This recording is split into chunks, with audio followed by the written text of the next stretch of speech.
Back to my channel. ఈరోజు మనం పునుగులు ఎలా చేయాలో చూసేద్దాం. అది కూడా మనం దోశ పిండి ఉంటుంది కదా, మినపగుండ్లు బియ్యంతో కలిపిన పిండి, దోశ పిండితో మనం ఈజీగా చాలా టేస్టీగా పునుగులను చేసేసుకుందాం.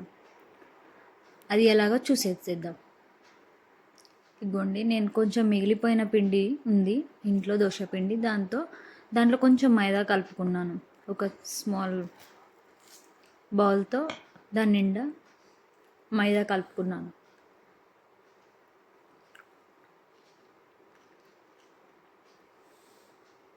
అందులో ఆనియన్స్, చిటికెడు ఉప్పు,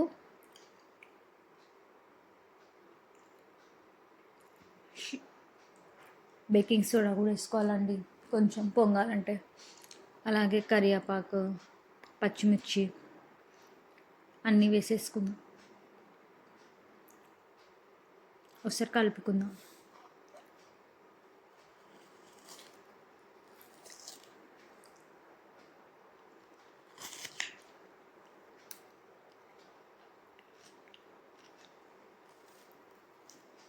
ఒక 10-15 నిమిషాల వరకు మూత పెట్టి పక్కన పెట్టుకుందాం. అంతే. 15 మినిట్స్ తర్వాత ఒక ప్యాన్ తీసుకొని అందులో ఆయిల్ పోసుకుందాం.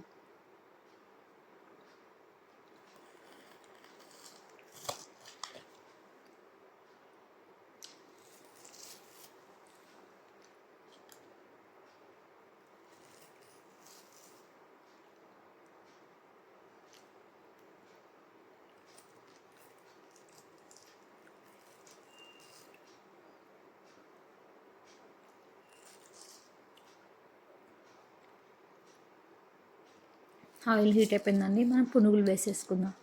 అంతే అండి. ఇలా ఇంట్లో ఉన్న దోశ పిండితో మనం పునుగులు చాలా ఈజీగా, సింపుల్గా, చాలా టేస్టీగా ఉంటాయండి. ఒకసారి ట్రై చేయండి. Thank you.